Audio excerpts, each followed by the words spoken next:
Hey everyone, this is George Couros with a solo episode of the Innovators Mindset podcast. And I always like to do this at least once a month if I can, not to have a guest on, just to share some insights, some thoughts, maybe things that might help you, whatever your journey is, whether it's professional or personal. And I actually thought about how I was going to frame this podcast today, what I was going to talk about. Because sometimes I actually say, you know what, I'm going to record a podcast, but I haven't really thought about what I'm going to talk about. But I just want to take some time to reflect, to share, and pushing myself into a point of reflection really helps me get better. And I hope that this can help someone in whatever journey they're going through right now, because it's not just the insights that I'm trying to share that hopefully will help, but more importantly, the process of pushing yourself to reflection. I remember one time having a conversation with a teacher and talking about how reflection is so important to our learning, is that we have that time to take ideas and insights, make them our own, and then put something back out into the world. And she said something to me, I'll never forget it. She said, I don't have time to reflect. And for me, if you don't take that time to reflect, I don't know if you can really learn that deeply. And I understand why she said that, why it felt that way, because we are constantly bombarded with information, with ideas, and to actually just sit down with our thoughts and share them, write something down, create something with them, doesn't seem always too easy. So I just wanted to kind of model that process of how important this is to me. And I've been doing a lot of reflecting over the past several months, and honestly, I've taken a break from posting as much and sharing as much on my own, because I just kind of want to be with my thoughts, share some different things. And this is actually part of the process of what I wanted to talk about today. For I think the last 3 or 4 years, I've been doing an email newsletter, and it is actually focused on 3 things. Something personal, so something that I'm going through right now. You might be able to hear my dogs right now. I apologize. Something professional, something I'm working on, maybe something that's coming up really in the near future, or something that I'm just, developing. And then the last one is something profound. And that focus was specifically on something from somebody else, something I learned, connected, but just to kind of share a resource for other people. And I've been doing that for years, and I was writing that email and would send it out every Saturday morning. But as I was going into the last summer of 2023, I decided I was going to take a break. And part of it is I just like taking a break, kind of regathering my thoughts. And part of it is because I actually didn't want to create something that would pull educators to it every Saturday. It was kind of, I want to give a break to myself, but I also want to give a break to my readers. And I think as I was taking this break, I kind of knew something was a little bit different this time, in the sense that I was kind of just not feeling right in that email anymore, not going through that process. And I don't know why, but it just felt like it wasn't something I was passionate about anymore. And I feel that at least for me personally, if I just kind of do things just to do them, but there's no passion, I feel everyone can notice that, and it's not good for anybody. So I just said, if I take a break, let's see what happens. So what started off as a 2, 3, maybe even 4-week break that I was planning on having, it then turned on to 6, 7, 8, several weeks. And then eventually I just said, you know what, I don't want to do this anymore. I'm not feeling it. And I think sometimes when you take a break from something and you then feel that pull to go back, and then it's right. I never felt that pull. So I decided to try something new. And so what I did is I started this 3 things email. And it was a way to kind of force myself to reflection, but not necessarily be constrained to, I have to kind of fit into those boxes, but just 3 things I'm thinking about, whether it's PD, whether it's books I like, whatever, just kind of open-ended. And I think I've started really liking this, because I'll talk about something that seemingly has nothing to do with education, but then actually try to take the lessons back to focus on how does this apply to what we do in schools every single day. And I think a lot of times there's an image I created years ago, or, I kind of went through this process where I talked about school versus learning. And a lot of times when we focus on what we do in school, we focus on becoming really good at school, but learning is all around us. And so that's why I wanted to try that new thing. And I'm really enjoying it. It doesn't take me as long to write. And I feel, to be honest with you, a passion of that process of when I'm writing it. So it's just kind of a new venture, and I wanted to kind of explain that to you. But here's kind of the interesting thing. When I was thinking about what I was going to talk about this podcast, I thought, you know what? Maybe I'll do a something personal, professional, profound podcast, and maybe I'll do it once a month. Maybe I'll just do it this month. I don't know. So I actually have some notes written in front of me, focused on, these three ideas, something profound, something professional, and something personal. That's the order that I've written them in today. So that's what I'm going to focus on. And the first one I'm going to talk about is something profound, something that, really caught my attention based on what I'm reading, what I'm seeing from others. And it was actually from the book Good Boss, Bad Boss by Robert Sutton. And it's not a new book.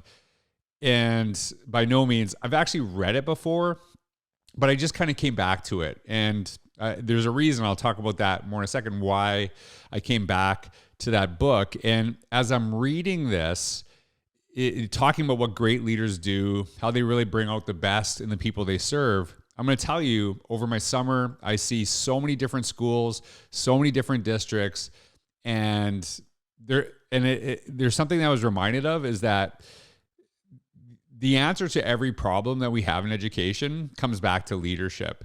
And it doesn't mean that it's the fault of leadership, but it's always a responsibility. So let's say your teachers aren't doing well.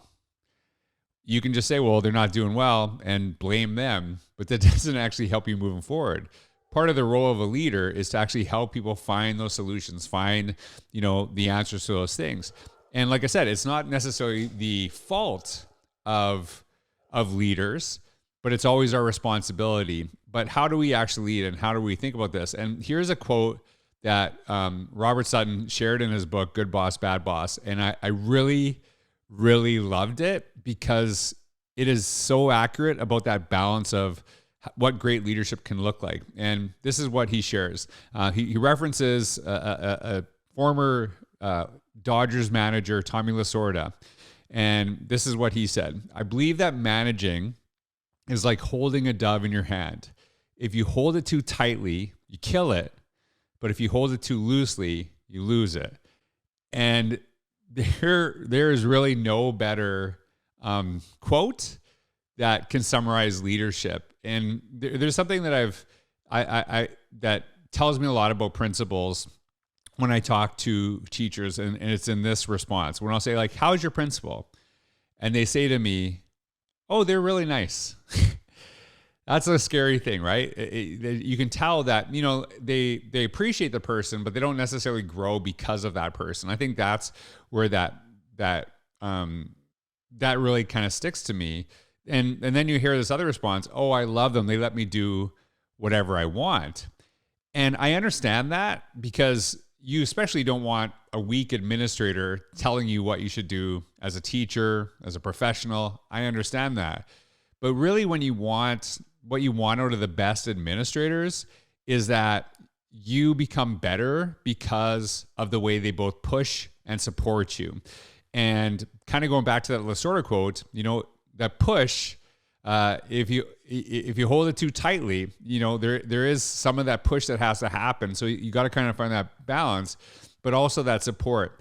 The balance that I see sometimes, and I've shared this often, is that if you push people too hard, they actually will crumble. But if you show too much support without that push, people don't think it's actually what you're doing is that important. So you got to kind of find that balance. That I've seen a lot of educators over the years leave teaching because they felt they weren't growing under their current leadership.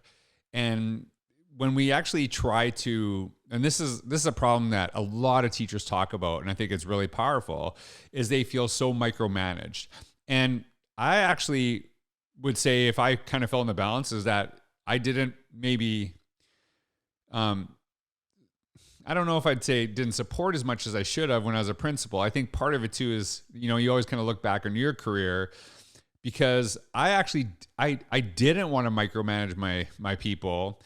And part of it was because I didn't want to be micromanaged as an educator, as a teacher. So I always wanted to think about what's the principal I wanted when I was a teacher, and how am I being that person? But the weird thing is, micromanaging takes a lot of time. That if you're trying to control everything, you tend to not be able to do other things. You not really grow.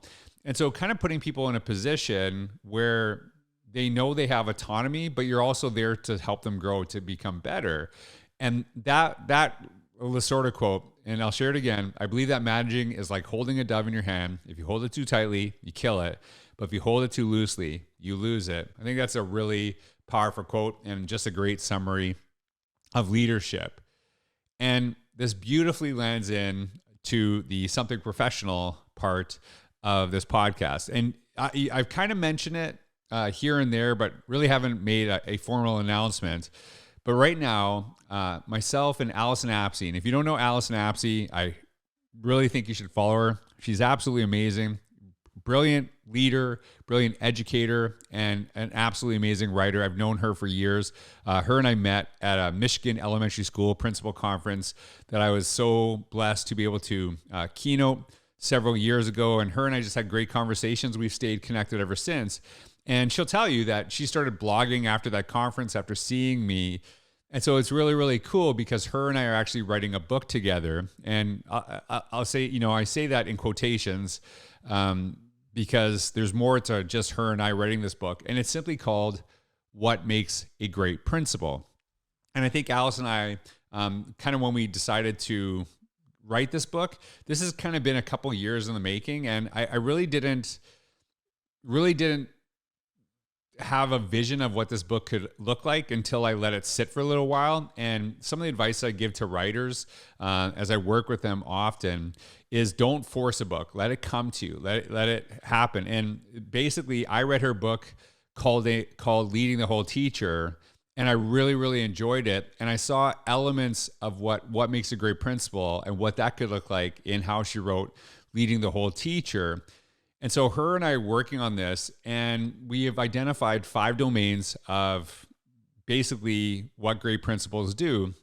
And we base this on, research that we've done on this topic, obviously, but also looking at what organizations kind of have shared and kind of synthesizing those ideas. And I really wanted to write this book, not because I ever thought I was a great principal, but because I knew I had a really great principal. And if I didn't have that great principal, I wouldn't be talking to you today. I'd probably be in a different profession.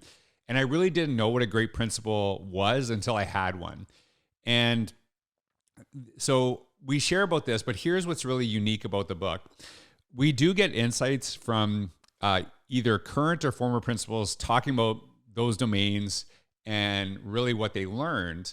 And how they actually shared it, how they implemented those ideas. But here's what's really unique about the book. One of the questions I've been asking forever to teachers is, would you want to be a student in your own classroom? And the reality of this is, when you ask that question, you're really trying to understand who are the people you serve, what's their experience in the places that you actually create, and moving backward from there. And asking that question, I think, is a really important one. But the other question, I kind of mentioned it earlier, is would I want to be a staff member on a school that I was principal? Too often when I talk to people that, maybe are considering going into admin, becoming administrators, they'll say to me, I don't want to do those things that my principal does. And I'm like, well, when you're the principal, you kind of do what you want. And I know people feel that's not totally true. The reality of really great principals is that if you are good with communication, if you're good with your community, you have a lot of flexibility, right? If you're getting phone calls to the superintendent's office all the time, things totally change. But there's a lot of opportunity to create what you wanted as a teacher when you became a principal. And here's why this book is going to be unique.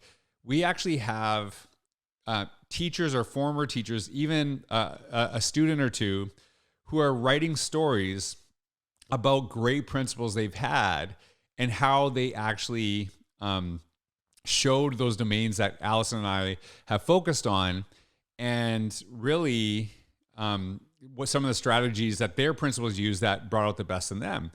And I think that's what's unique. A lot of times when you read a book, it's coming from like a top-down perspective. People that, were superintendents telling principals how they should be because they've worked with so many principals. But there's more teachers have worked with principals than anybody. And the reality of this is we wanted to get their perspective and hear their stories and share that. And so a lot of times I hear principals saying, it's really important that we consider the people that we're serving. And so that's why we're actually having this book as a collaboration between myself, Allison, and some really great principals, but most importantly, from the teachers and the students they've served. And so hearing their perspective. And so if you are either a principal, an aspiring administrator, or you work with principals, I think it's going to really be a great book. And Allison is just an amazing writer. I feel so blessed to be working with her on this. And the contributors we have, and we'll be announcing that pretty soon, are incredible. And so that's the Something Professional part of this podcast. Now, the last one, the Something Personal. One of the reasons I've been kind of taking a break from just posting, sharing, is I wanted to, I'm really focused. I've mentioned it several times. I'm kind of embarrassed that I've mentioned it several times, but it's what I'm doing in my life right now. I'm running the Disney World Marathon in January of 2024. I think it's like the first Sunday. It's either the first or second Sunday. And one of the, it's kind of like a CrossFit marathon joke that one of the best parts about running a marathon is telling everyone that you're running a marathon. And, I'm not trying to brag. It's just something that I'm doing. And I've done marathons before. And weirdly enough, I actually finished a marathon when I was 29. I finished a marathon when I was 30. And my goal in life is to have finished a marathon in every single decade of my life, whether it's my 20s, my 30s, my 40s, my 50s. I've been waiting a little while. So I'm 48 years old. So I'm running out of time.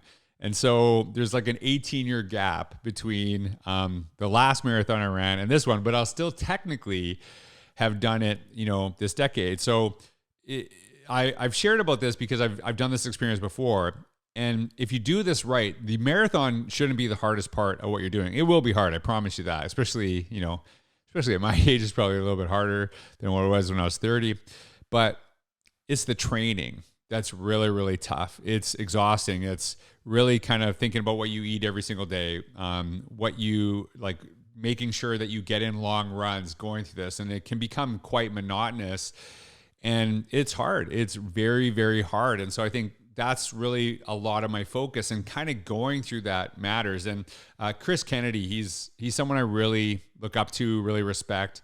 He's a superintendent in West Vancouver, and he's run for the longest time. And I've been asking him advice, kind of telling him stuff I'm doing my workout.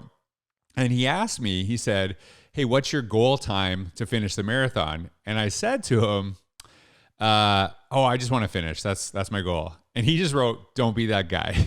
And I was kind of mad. I was like, seriously? Like, I haven't ran one in a while. But then as I thought about it, I'm like, he's kind of being the way I am to a lot of people, that just kind of doing something to me really, I guess there's certain aspects, where just doing something and achieving something is great. But I want to do the best I possibly can, and I want to push myself, knowing that I gave it my all. So I actually, after that, he said that, I really started picking up my running, really pushing my times, really trying to get faster and challenging myself. And I told him I had a goal of something I was going to do during training, and I sent him a goal, and he applauded me. And it's kind of going back. It's that push and support I was talking about. He pushed me, but then when I, shared my accolades, he's right there backing me up. And even though he's not my boss, He's someone I consider a good friend. Having that push and support really, really matters. And so it's kind of an interesting process. But the other thing that I think is really interesting is my kids are so excited about their dad running. And I'm doing a couple races before just to kind of get back. And they're not marathons, obviously. But just to kind of get back in the flow of being around a bunch of runners, race day, kind of wanted going through that experience. And my kids see me every single morning, get up, take the dogs for a walk, and then hop in the shower and then starting to train and doing that every single day. And they see my focus. And I think it's such a valuable thing when our kids, our students see us actually doing something that's really, really hard, not because we have to, but because we want to, because we know through that process, not just the product, but the process, it actually makes us better. So that's something my kids are watching. And what's interesting, they're getting me a little bit nervous because they're getting so excited to see their dad run. I'm like, oh, I better not blow this. I'm a little bit nervous. And my daughter, Georgia and Clea, they've been making signs to like say, go daddy, go, and kind of just seeing this. And it really made me excited that my kids are watching this and I'm talking about it. They're getting excited about it because they know this is not just about the race that matters. It's what I do to prep. It's what I do to get to this point. And I feel that having them seeing how disciplined I am matters. And it actually makes it easier to be disciplined when you know your kids are watching and kind of going through that process.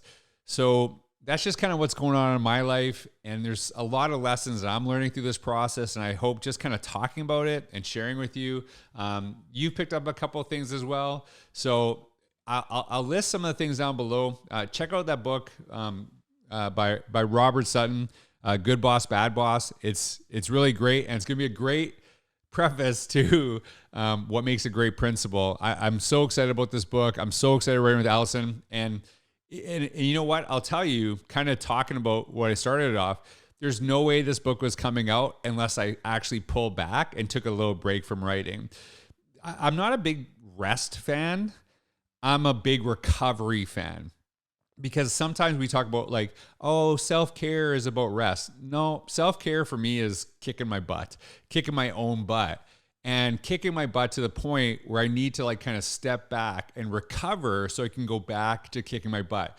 Trying to get better and trying to improve is part of self-care. Self-care is not just sitting on the couch and, just whatever, having bad eating habits and things like that. Like, of course, there's time for that, in aspects of our lives. But when I think about self-care, it's how do I actually continuously grow? How do I continuously get better? And sometimes through that recovery, not just rest, but recovery, that's when we get some of our best ideas. And, training through the marathon, training through this process, it's like a moving meditation for me that some of my best ideas that are coming for this book, some of the chapters that we're writing, some of the things that we're putting together come from that time of just being away from writing, being away from, just constantly focus on our work.